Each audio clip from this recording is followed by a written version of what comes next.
And if you want to give your money to your grandchildren, your dollar is going to be worth 1 penny in 100 years, and your Bitcoin is going to be worth probably 20x more than it is now in 100 years. So if you want to give something to your grandchildren, then you're going to hold digital assets that will go up in value, and the king of all digital assets is Bitcoin. I think that what you'll see is an explosion in digital wallets and a viral spread of digital currency and digital assets. Yeah. You can already see, by the way, the collapse of a lot of weak currencies. There are 66 countries in the world that are dollarized.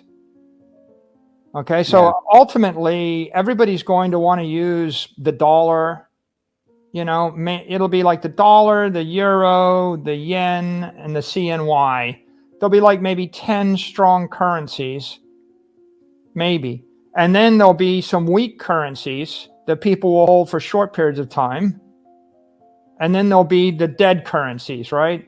Countries where the currencies just completely collapse, like Afghanistan, Lebanon. Well, Lebanon is extremely weak, not collapsed, but Iraq, Afghanistan, Venezuela's currency is almost gone at this point. Lots of Africa, all the dollarized countries. First, you have to start with the observation that Bitcoin's the most efficient monetary network in the world. And so with some volatility, it's going to go up forever.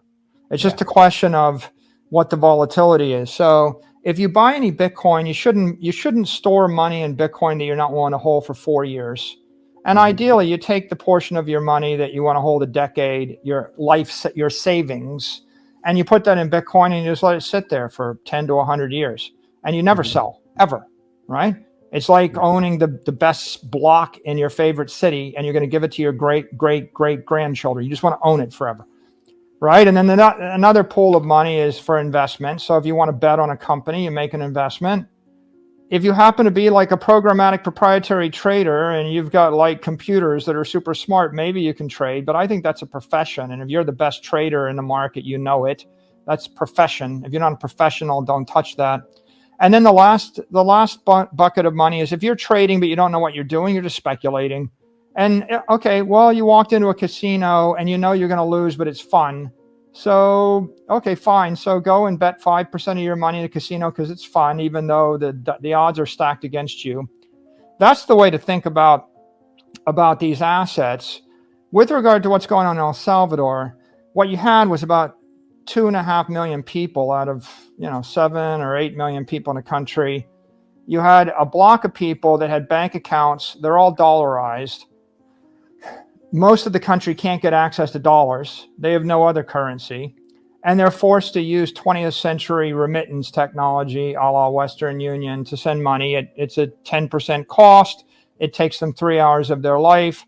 So they're living in a kind of a 20th century antiquated financial model.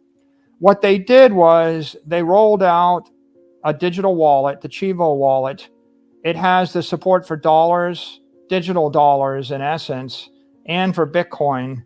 And then 3 million people downloaded that in 3 weeks. So they had more people set up a mobile bank account in 3 weeks than they had set up a real bank account in 100 years. Yeah. And of course, what we did is we gave everybody access to dollars via the Chivo wallet. We gave everybody access to Bitcoin via the Chivo wallet, and we cut the remittance fee from 10% and 3 hours of time to a 20th of a penny and 1 second. So obviously that was a leapfrog from the 20th century to the 21st century. And I would expect that will be like, it'll be like the mobile wave. It'll spread through all Africa the same way. Like in Africa, they didn't bother to dig cable lines or lay hard lines because that's expensive. They just put up cell towers and everybody gets a $50 phone and they have a cell tower. We leapfrog the 20th century. We go to the 21st century. The same thing will happen with this. This is basically banking spreading to billions of people via the airwaves and a mobile phone, which they already have. So the old way is I have bricks and mortar and I have people and institutions. And in 100 years, maybe I could get to another 100,000 people. And the new way is I just upload a piece of software and the variable cost is like 60-second download. You don't have to buy the phone. They've already got the phone, right? So you're not buying the phone. You're not putting up the tower. What are you doing? All you're really doing is uploading a piece of software that is a mobile bank. And so El Salvador, they had the sponsorship of the president and the government, and so they went very fast. I think other countries will flip, and I think the writing is on the wall here because billions and billions of people don't have anything. Yeah. And to say billions of people are unbanked is kind of a euphemism because people don't, it's the wrong way to say it. A better way to say it is billions of people have no property rights and are going to starve to death if they lose their job in the next 6 days. Okay, that's a little bit clearer. Like billions of people are type 1 diabetics. They can't store fat, and that means that they're going to starve to death.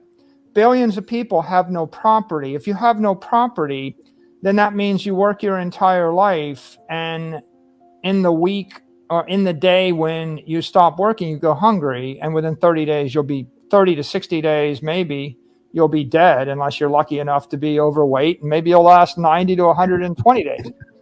But you're living hand to mouth. Billions of people living in poverty hand to mouth because they have no property rights. Bitcoin is a technology to give people property rights everywhere on earth. So I think it's going to spread. It's pretty obvious it's spreading because how do you stop a virus that can spread at the speed of light for no variable cost that solves a problem that everybody on earth has? Bitcoin is, if you understand it, you understand it's a macroeconomic imperative. It's a moral imperative. It's a technical imperative. It's the solution to a bunch of problems, to political problems, to problems at the family level, to technical problems, to corporate challenges. Yeah. And so I just think you just see that enthusiasm at that conference. People are enthusiastic because they look, if we invented fire and we've been all shivering in the cold, freezing to death for 100,000 years, we would go and crazy. Satoshi invented fire, and we all got together to talk about different techniques to like create fire and build fire into our stoves and use fire to heat our houses. We'd be like, yeah, fire, this is great. We used to get, eaten by the dinosaurs and freeze to death in the snow. And now life is pretty good. We'd all be in a pretty good mood. And I think that that's how Bitcoiners view this, right? It's fire, electricity, steel, Bitcoin, right? It's an elemental breakthrough, good for the human race, furthering the civilization. There are elements of ideology to it, but on the other hand, if you roll the clock back 100 years and you look at all the debates over electricity, how long did it take before people decided to build electricity into their houses and their buildings and their appliances and their cars and their ships